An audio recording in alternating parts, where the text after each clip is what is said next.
Morning વિદ્યાર્થી મિત્રો, આજે આપણે વિષય વિજ્ઞાનમાં પ્રકરણ 9 ભૂમિ ભૂમિ એટલે જમીન એની વિશે આપણે સમજીશું. ભૂમિ એ ખૂબ જ અગત્યનો કુદરતી સ્ત્રોત છે. તે વનસ્પતિને જકડી રાખે છે તથા પાણી અને પોષક તત્વો પૂરા પાડે છે. તે ઘણા સજીવોનું ઘર છે. ભૂમિ ખેતી માટે ખૂબ જ અગત્ય મહત્વની છે. ખેતી ખોરાક, કપડાં અને રહેઠાણ પૂરું પાડે છે. આમ ભૂમિ એ આપણા જીવનનું અભિન્ન અંગ છે. પહેલા વરસાદ પછીની ભીની માટીની સુગંધ એ આપણને હંમેશા મહેકાવે છે. હવે ભૂમિ છે, જમીન જે છે એ ખૂબ જ અગત્યનો એક કુદરતી સ્ત્રોત છે. તે વનસ્પતિને અંદર મૂળમાંથી જકડી રાખે છે અને આપણે પહેલા પ્રકરણમાં જોયું હતું કે વનસ્પતિ પ્રકાશ સંશ્લેષણની દ્વારા ખોરાક બનાવે છે, પણ તેને પાણી અને પોષક તત્વો ક્યાંથી મળે છે? તો તે જમીનમાંથી, ભૂમિ એટલે જમીનમાંથી તેને પાણી અને પોષક તત્વો પૂરા પડે છે. તે જ રીતે જે ઘણા બધા સજીવોનું ઘર છે. તમે વરસાદ આવે છે કે પાણી જમીનને ક્યારાની માટી ભીની હોય તે માટીને તમે હાથમાં લઈને ખોદશો તો એની અંદર ઝીણા ઘણા જીવજંતુઓ આપણને સજીવો જોવા મળે છે. તો આ રીતે ભૂમિ છે એ ઘણા સજીવોનું ઘર પણ છે. ભૂમિ છે એ ખેતી માટે પણ ખૂબ જ મહત્વની છે. જો જમીન સારી હશે તો ખેતી સારી થશે, પાક સારો થશે. હવે જમીન છે તે આપણને ખેતી, ખોરાક, કપડાં અને રહેઠાણ પૂરું પાડે છે. આપણે જ્યાં મકાન બનાવીએ છીએ તે પણ એક જમીન ઉપર જ મકાન બનાવીએ છીએ. જમીન છે તે જમીન ઉપર વૃક્ષો ઉગે છે કે વૃક્ષો છે, અલગ અલગ વસ્તુ કે જેના કારણે એમાં જીવજંતુઓ થાય, એના કારણે આપણને કપડાં પૂરા પડે છે, ખોરાક મળે છે. આમ ભૂમિ એ આપણા જીવનનું એક અભિન્ન અંગ છે. પહેલા વરસાદ પછીની માટીને જ પહેલો વરસાદ જ્યારે આવે છે ત્યારે જે માટીની સુગંધ હોય છે તે આપણને ખૂબ જ મહેકાવે છે. આપણને તે માટીની સુગંધ ખૂબ જ ગમે છે. તો અહીંયા જુઓ વિદ્યાર્થી મિત્રો, માટી સાથે રમતા બાળકો આપણે જોયું છે. તમે પણ નાના હશો કે અત્યારે ઘણી વખત માટીથી માટીના રમકડા બનાવવાનું મન થાય કે માટીના ઢગલા બનાવીએ કે માટીથી આપણે રમતા હોઈએ છીએ. તો આપણને માટી સાથે કેવી રમવાની, અને પહેલા વરસાદ પછીની જે માટીની સુગંધ છે તે આપણને ખૂબ જ મહેકાવે છે, ખૂબ જ ગમે છે. તો હવે આપણે પહેલું જોઈએ કે ભૂમિમાં કે પહેલું શું છે, તો કે ભૂમિ છે એ જીવનથી ભરપૂર છે. તેમાં ઘણા સજીવોનો વસવાટ છે. હવે એક દિવસ વર્ષા ઋતુમાં પહેલી અને બુઝોએ અળસિયાને ભૂમિમાંથી બહાર નીકળતા જોયું. પહેલીને આશ્ચર્ય થયું કે અન્ય સજીવો પણ ભૂમિમાં હશે, ચાલો શોધીએ. હવે આપણે જોયું છે કે વરસાદમાં જમીનમાંથી અળસિયા નીકળતા હોય છે. તો એવી રીતે અળસિયાને બહાર નીકળતા જોયું તો પહેલીને બુઝોને એવો વિચાર આવ્યો કે શું જમીનમાં, ભૂમિની અંદર હજી પણ ઘણા બધા સજીવો હશે? તો તે ચાલો આપણે શોધીએ. તો કોઈ પણ ભીની જમીન છે તે માટી તમે ખોદશો કે ક્યારાની માટી તમે ખોદશો તો અંદરથી તમને ઘણા નાના સૂક્ષ્મ જીવો અને જીવાતો જોવા મળે છે કે જે જમીનની અંદર પોતાનો વસવાટ કરે છે અને એમાંથી પોતાનો ખોરાક અને પોષક તત્વો પૂરા પાડે છે. એના માટે તમને અહીંયા એક પ્રવૃત્તિ આપી છે કે કેટલાક માટીના નમૂના લો અને તેઓનું ધ્યાનથી અવલોકન કરો. તમે બહિર્ગોળ લેન્સ પણ વાપરી શકો છો. દરેક નમૂનાનો કાળજીપૂર્વક અભ્યાસ કરો. માહિતી કોષ્ટક 9.1 ભરો. હવે દરેક જુદી માટીનો, ક્યારાની માટી છે કે પછી રોડ પરની બાજુની માટી, એવી જુદી માટીના તમે નમૂના લ્યો અને તે માટીને તમે ધ્યાનપૂર્વક બહિર્ગોળ લેન્સથી પણ જોઈ શકો છો કે એની અંદર શું છે. તો એનું અવલોકન કરીને અહીંયા અવલોકન કોષ્ટક આપ્યું છે તેમાં તમે તેની નોંધ કરો. તમે એકત્ર કરેલા માટીના નમૂના તમારા મિત્રએ એકત્ર કરેલા માટીના નમૂના જેવા જ છે. બુઝો અને પહેલીએ માટીને ઘણી રીતે વાપરી છે. તેઓ તેની સાથે રમતા ખૂબ જ આનંદ મેળવે છે. તે ખરો આનંદ છે. ભૂમિની ઉપયોગિતાની એક યાદી બનાવો. હવે અહીંયા આપણે કોષ્ટક આપ્યું છે કે ભૂમિનો સ્ત્રોત એ વનસ્પતિ, પાણી અને અન્ય બીજા અવલોકનો કે જ્યાં બાંધકામ ચાલુ હોય ત્યાંની માટી કેવી હોય છે, રસ્તાની બાજુની માટી કેવી હોય છે કે બગીચાની માટી કેવી હોય છે, તેનું અવલોકન કોષ્ટક છે. ત્યારબાદ તેનું અવલોકન કરો. હવે જો પોલિથીનની કોથળીઓ અને પ્લાસ્ટિક ભૂમિના પ્રદૂષકો છે. આપણે કહીએ છીએ કે જેમ બને એમ પ્લાસ્ટિકની કોથળીઓ ઓછી વાપરો, જેનાથી પ્રદૂષણ વધે છે. એ ભૂમિને પ્રદૂષિત બનાવે છે. તેઓ ભૂમિમાં રહેતા સજીવને પણ મારી નાખે છે. તેથી જ પોલિથીન અને પ્લાસ્ટિકની કોથળીઓના વપરાશ પર પ્રતિબંધ હોવો જ જોઈએ. અન્ય પદાર્થો જે ભૂમિને પ્રદૂષિત કરે છે તે કચરો, તે રસાયણ અને જંતુનાશકો છે. કચરા અને રસાયણો પર પ્રક્રિયા કર્યા પછી જ તેને ભૂમિમાં મુક્ત કરવામાં આવે છે કે કરવા જોઈએ. જંતુનાશકોનો ઉપયોગ ઓછામાં ઓછો થવો જોઈએ. હવે બીજું છે 9.2 ભૂમિની રૂપરેખા. જમીન છે, આપણે જોઈએ છીએ કે જમીન ઉપર બાંધકામ, મકાનો બને છે, વૃક્ષો ઉગે છે, રસ્તા બને છે, વાવ બનાવીએ, આપણે કેટલું બધું બનાવીએ છીએ. પણ એ જમીન, એ ભૂમિ છે શું, એના પ્રકાર, એની રૂપરેખા શું છે. જેમ કે આપણે મકાન બનાવીએ છીએ તો મકાનમાં આપણે ઈંટો જોઈએ, સિમેન્ટ જોઈએ, રેતી જોઈએ, તો તેની રૂપરેખા. એ જ રીતે આ ભૂમિની રૂપરેખા શું છે. ભૂમિ વિવિધ સ્તરો ધરાવે છે. સ્તરોની ગોઠવણી કેવી રીતે થયેલ છે તે આ પ્રવૃત્તિ દ્વારા જાણો. થોડીક માટી લો, માટીના ઢેફા હાથ વડે તોડીને તેનો પાવડર બનાવો. હવે એક કાચનો ગ્લાસ લ્યો, તેને 3/4 પાણીથી ભરો અને તેમાં મુઠ્ઠી ભરીને માટી નાખો. તેને લાકડી વડે હલાવો જેથી માટી ઓગળી જાય. હવે તેને થોડીવાર કોઈ પણ જાતના હલનચલન વિના મૂકી રાખો. ત્યારબાદ તેનું અવલોકન કરો અને નીચે આપેલા પ્રશ્નોના જવાબ આપો. હવે જુઓ, અહીંયા જમીનના સ્તરો, કાચના ગ્લાસમાં આપણે માટી નાખીએ છીએ તો જમીનમાં તમે જુઓ છો કે કોઈ પણ માટી લઈએ છીએ તેને તમે પાણીમાં નાખીને પ્રયોગ કરજો, તમને તેમાં શું શું જોવા મળે છે. તો પહેલું, સૌથી નીચે તમને તેમાં કાંકરી દેખાશે, પછી છે રેતી, પછી થોડી ચીકણી માટી હોય છે, પછી પાણી અને સૌથી ઉપર સેન્દ્રિય પદાર્થો. સેન્દ્રિય પદાર્થો એટલે મૃત, કે જે આપણે વૃક્ષો છે તેના પાંદડા ખરી જાય છે, એ પાંદડા સડી અને ખરાબ થઈ જાય છે, તેમાંથી સેન્દ્રિય પદાર્થો બને છે. આ સેન્દ્રિય. હવે શું તમને કાચના ગ્લાસમાં અલગ અલગ કદ ધરાવતા ઘટક સ્તરો જોવા મળે છે? આ સ્તરો દર્શાવતી આકૃતિ દોરો. શું તેમાં પાણીની સપાટી પર સડી ગયેલા પાંદડા કે પાણી જોવા મળે છે? હવે સડી ગયેલા જે પાંદડા છે તે શું છે? સેન્દ્રિય પદાર્થો છે. અને તમને પાણી જોવા મળે છે તો કે હા, કે તેમાં ઉપર સૌથી ઉપરના ભાગમાં સેન્દ્રિય પદાર્થો અને પછીના ભાગમાં પાણી, પછી ચીકણી માટી અને રેતી અને સૌથી નીચે કાંકરી જોવા મળે છે. ભૂમિમાં રહેલા સડેલા મૃત ઘટકોને સેન્દ્રિય પદાર્થો કહે છે. હવે જમીનમાં જે રહેલા સડેલા મૃત ઘટકો છે, જે સડી ગયેલા પાંદડા છે, એ બધા જે મૃત ઘટકો છે તેને સેન્દ્રિય પદાર્થો કહે છે. તમે કદાચ જાણ હશે કે ભૂમિ એ પાણી, પવન અને વાતાવરણ દ્વારા મોટા પથ્થરોના તૂટવાથી બને છે. હવે જમીન છે તે કેવી રીતે બને છે? તો તે પાણી, પવન અને વાતાવરણ દ્વારા જે મોટા પથ્થરો તૂટે છે તેના દ્વારા જમીન કે ભૂમિ બને છે. હવે આ પ્રક્રિયાને અપક્ષય કહેવાય છે. આ વિદ્યાર્થી મિત્રો યાદ રાખજો કે અપક્ષય એટલે શું? તો ભૂમિ એ પાણી, પવન અને વાતાવરણ દ્વારા પથ્થરો તૂટવાથી બને છે અને આ પ્રક્રિયાને અપક્ષય કહેવાય છે. કોઈ પણ ભૂમિનો પ્રકાર તે કયા પ્રકારના પથ્થરમાંથી નિર્માણ પામી છે અને તેના રંગ, તેના પર ઉગતી વનસ્પતિ પર આધાર રાખે છે. હવે કોઈ પણ જમીન છે તેનો પ્રકાર આપણે જાણવો હોય તો તે પ્રકાર આપણે કેવી રીતે જાણી શકીએ છીએ? તો પહેલું, કે તે કયા પથ્થરમાંથી નિર્માણ પામી છે, તે કયા પ્રકારના પથ્થરમાંથી જમીન બની છે અને તેના ઉપર કેવા પ્રકારની વનસ્પતિ ઉગે છે, તેના પર તે જમીનનો આધાર રાખે છે. ભૂમિનો લંબરૂપ છેદ જોતા તેના વિવિધ સ્તરો જોઈ શકાય છે, જેને ભૂમિની રૂપરેખા કહે છે. હવે આપણે જે ગ્લાસમાં તમને જે તેના વિવિધ ઘટકોના સ્તર જોવા મળે છે તે ભૂમિનો લંબરૂપ છેદ છે. તેને જોતા તેના વિવિધ સ્તરો આપણે જોઈ શકીએ છીએ. તેને ભૂમિની રૂપરેખા કહે છે કે જેમાંથી જમીન ભૂમિ બને છે. દરેક સ્તર તેની રચના, રંગ, ઊંડાઈ અને રાસાયણિક બંધારણમાં ભિન્નતા દર્શાવે છે. આ સ્તરો ક્ષિતિજ તરીકે વર્ણવાય છે. આપણે સામાન્ય રીતે ભૂમિના ઉપરના સ્તરો જોઈ શકીએ છીએ, તેના નીચેના સ્તરો જોતા નથી. આપણે હંમેશા સામાન્ય રીતે ભૂમિના જે ઉપરનો ભાગ છે, જેમ કે ક્યારાની, બગીચાની માટી છે કે રોડની બાજુની જે જમીન છે, તેનો ઉપરનો ભાગ જ આપણે હંમેશા જોઈએ છીએ, તેનો નીચેનો ભાગ સ્તર જોતા નથી. આપણે તાજેતરમાં ખોદેલો ખાડો જોઈએ તો આપણે ભૂમિના અંદરના સ્તરો પણ જોઈ શકીએ છીએ.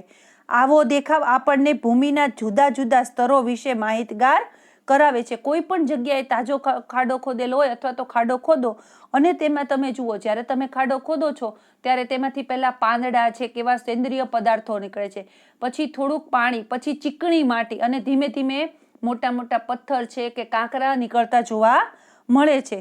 તો તાજો ખોદેલો ખાડો જોઈએ ત્યારે આપણે તેના ભૂમિના અંદરના સ્તરોને જોઈ શકીએ છીએ અને તેનીથી માહિતગાર થઈએ છીએ.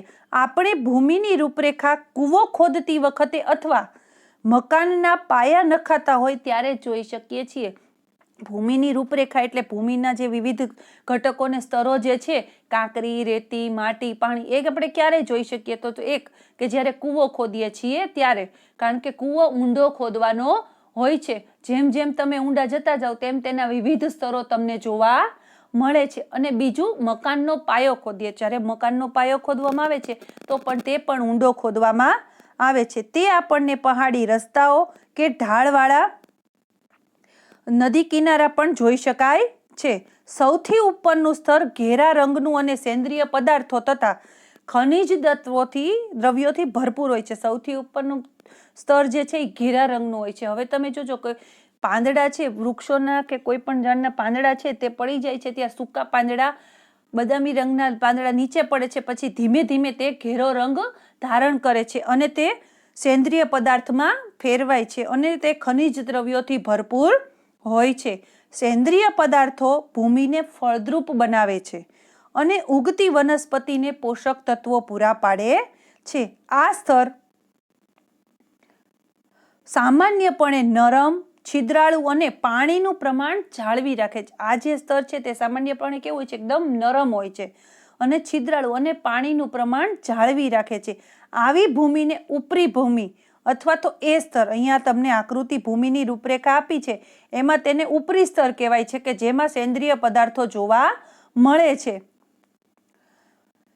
કીડીઓ, ઉંદરો અને છછુંદર, ઢાલિયા જીવડા જેવા સજીવોને રહેઠાણ પૂરું પાડે છે. આ જે પરનું જે એ સ્તર છે તે ઉપરી સ્તર છે, તે કીડી છે, ઉંદર છે, છછુંદર કે ઢાલિયા જીવડાને પોતાનું રહેઠાણ પૂરું પાડે છે. નાની વનસ્પતિના મૂળ સંપૂર્ણપણે ઉપરી ભૂમિમાં ખૂપેલા હોય છે. નાના નાના જે છોડવા હોય છે તે છોડવાના મૂળ જે છે તે ઉપરનો જે ભૂમિનો જમીનનો જે ભાગ છે તેમાં ખૂપેલા હોય છે.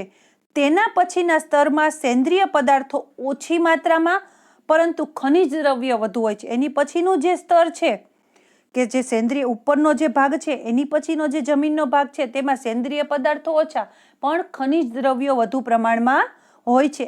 આ સ્તર સામાન્ય રીતે સખત અને સઘન હોય છે. આ જે સ્તર છે તે થોડુંક કઠણ અને સખત જોવા મળે છે, જેને આપણે બી સ્તર અથવા મધ્ય સ્તર કહીએ છીએ. ત્રીજું સ્તર છે સી સ્તર કહેવાય છે, જે ફાટા તથા તિરાડો ધરાવતા નાના ખડકોના ટુકડાઓનું બનેલું હોય છે. આ સ્તરની નીચે આધાર ખડક હોય છે, જે ખૂબ જ સખત હોવાથી કોદાળી વડે ખોદવું અઘરું છે. જો અહીંયા આધાર ખડક આપ્યો હોય કે જેમાં મોટા મોટા પથ્થરો જોવા મળે છે કે જેને આપણે કોદાળી વડે ખોદી શકતા નથી. હવે છે ભૂમિના પ્રકારો. પહેલા આપણે જોયું કે ભૂમિ જીવનથી ભરપૂર છે, પછી ભૂમિની રૂપરેખા જોઈ. હવે આપણે જોશું ભૂમિના પ્રકારો કે ભૂમિના પ્રકારો કયા કયા છે. તમે જાણો છો કે પથ્થરોનો અપક્ષય એ નાના ઘટકો અને વિવિધ પદાર્થોનું નિર્માણ કરે છે, જેમાં રેતી અને ઝીણી માટીનો સમાવેશ થાય છે. રેતી અને ઝીણી માટીની માત્રા તેઓ કયા પથ્થરમાંથી ઉત્પન્ન થયા છે તેના પર આધાર રાખે છે. હવે આપણે જાણીએ છીએ કે પથ્થરોના તૂટવાથી ભૂમિ કે જમીન બને છે. હવે એ પથ્થરોનો અપક્ષય છે, પથ્થરો તૂટે છે, તેના નાના નાના ઘટકો જે છે તે વિવિધ પદાર્થોનું નિર્માણ કરે છે, જેમાં રેતી અને ઝીણી માટીનો સમાવેશ થાય છે. હવે આ રેતી અને જે ઝીણી માટીની માત્રા છે તે કયા પથ્થરમાંથી ઉત્પન્ન થઈ છે તેના પર જમીનનો આધાર છે કે જમીન કયા પ્રકારની છે, જેને પિતૃ પથ્થર કહે છે. પથ્થરના ઘટકો અને સેન્દ્રિય પદાર્થોના મિશ્રણને ભૂમિ કહે છે.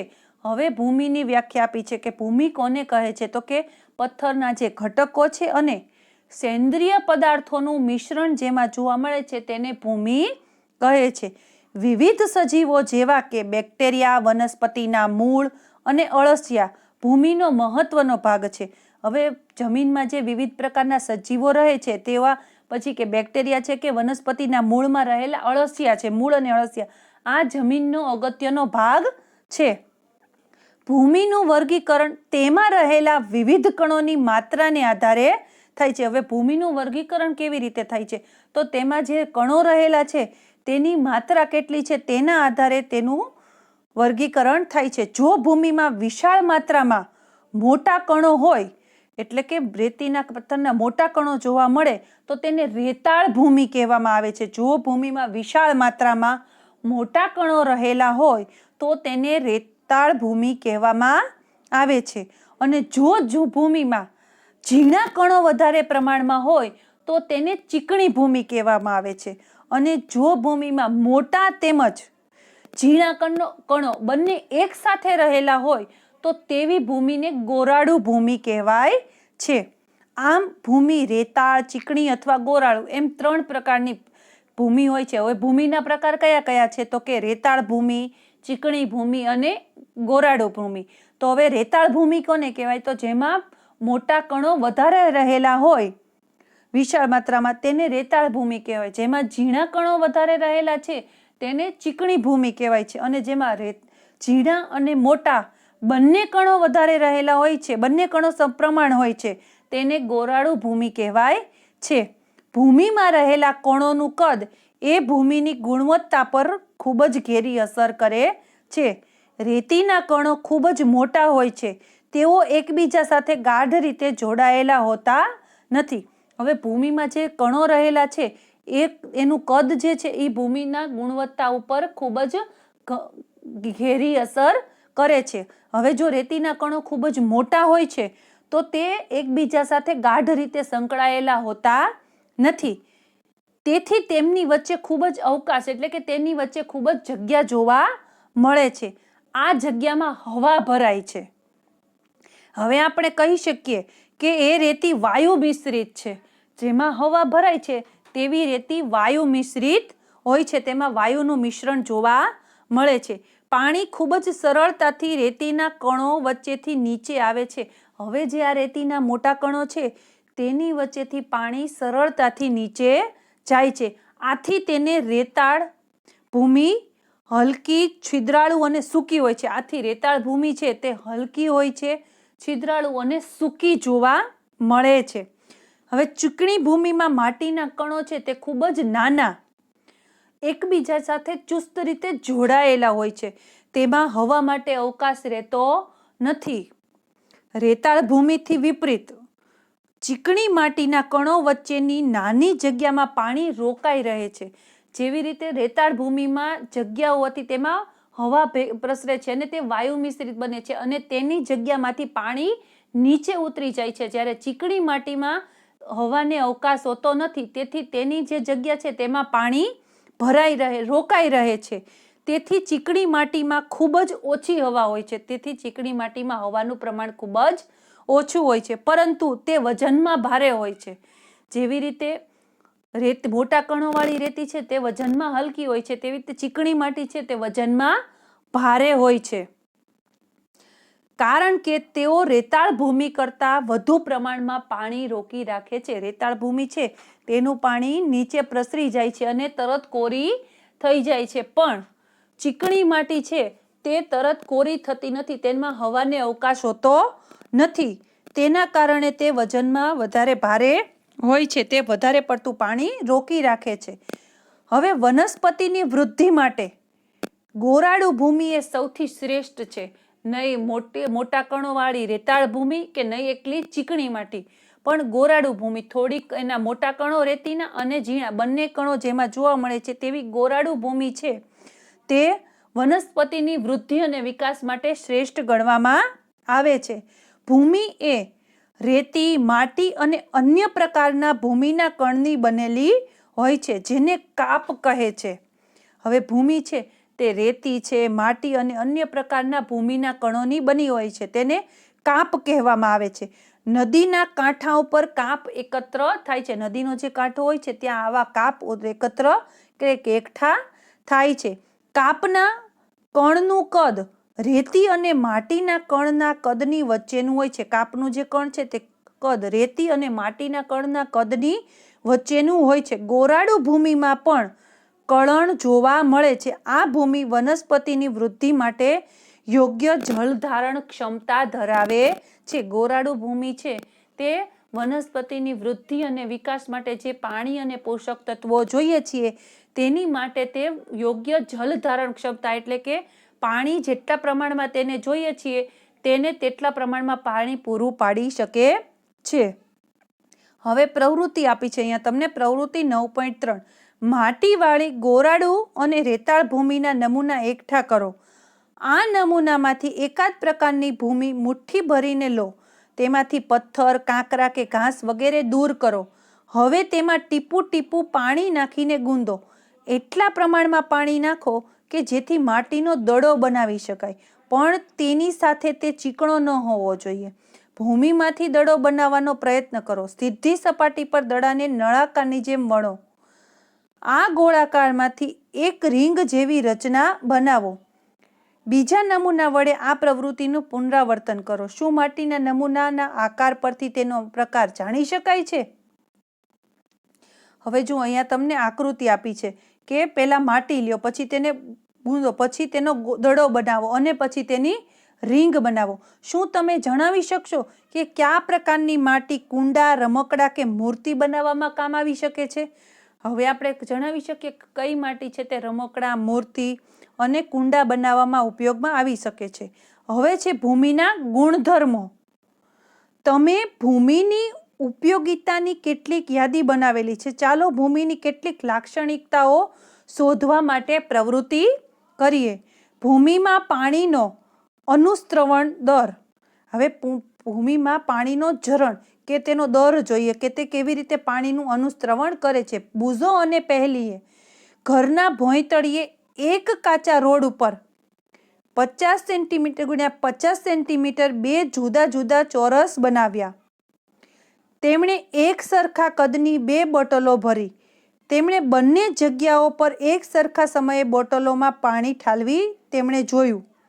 ઘરના તળિયા પર પાણી વહી ગયું અને શોષણ ન પામ્યું. બીજી તરફ કાચા રસ્તા પર પાણી શોષણ પામ્યું. હવે ઘરના ભોંયતળિયા અને કાચા રોડ ઉપર બંને જગ્યાએ 50-50 સેન્ટીમીટરનું તેણે ચોરસ બનાવ્યું. એમાં બે બોટલો ભરીને તેણે જગ્યા ઉપર એક સરખું બોટલો ઠાલવી પાણીની. હવે ઘરના તળિયાનું જે પાણી છે તે પાણી બધું વહી ગયું, પણ કાચો રસ્તો છે તેની ઉપર જે પાણી છે તે જમીનમાં અંદર ઉતરી ગયું. પાણી જમીનમાં અંદર શોષણ પામી ગયું. ચાલો આ સમજવા માટે આપણે એક પ્રવૃત્તિ કરીએ. આ પ્રવૃત્તિ માટે 3 ટીમ બનાવો. ટીમને A, B અને C નામ આપો. તમે ભૂમિમાંથી પાણી કેટલી ઝડપથી નીચે જાય છે તે જાણી શકશો. તમારે એક પોળી નળાકાર પાઇપની જરૂર પડશે. એટલી ખાતરી કરજો કે દરેક ટીમ પાસે એક સરખા વ્યાસવાળી નળી હોય. આવી પાઇપ મેળવવા માટે સૂચનો નીચે આપેલા. જો શક્ય હોય તો એક નાનું ટીન કે કેન લો અને તેનું તળિયું કાપો. જો PVC પાઇપની નળી હોય તો તેને 20 સેન્ટીમીટર લાંબા ટુકડામાં કાપો અને વાપરો. જે સ્થાન પરથી ભૂમિ એકત્ર કરવાના હોય ત્યાં 2 સેન્ટીમીટર ઊંડી પાઇપ મૂકો. 200 મિલીલીટર જેટલું પાણી તેમાં નાખો. 200 મિલીલીટર પાણી માપવા માટે તમે 200 મિલીલીટર ખાલી બોટલ વાપરી શકો છો. તેમાં પાણી નાખવાનું શરૂ કરો. ત્યારનો સમયની તમે નોંધ કરો અને જ્યારે પૂરેપૂરું પાણી ખાલી થાય ત્યારનો સમય નોંધો. અહીં આપણે ઉભરાઈ ન જાય અથવા આજુબાજુ ઢોળાઈ ન જાય તેની પણ કાળજી લેવાની. નીચે આપેલા સૂત્રની મદદથી અનુસ્રવણનો દર ગણો.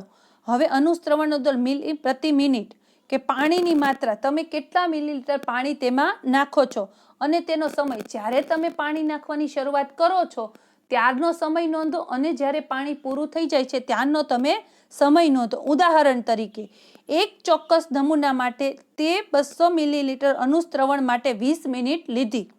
તો અનુસ્રવણનો દર 20 મિલીલીટર છેદમાં 20 મિનિટ, તો અનુસ્રવણનો દર કેટલો થયો? 10 મિલીલીટર પ્રતિ મિનિટ. તમારા ભૂમિના નમૂના માટે અનુસ્રવણનો દર ગણો, તમારા અવલોકન બીજા સાથે સરખાવો અને દરેક ભૂમિના નમૂનાને અનુશ્રવણ દરના ચડતા ક્રમમાં ગોઠવો.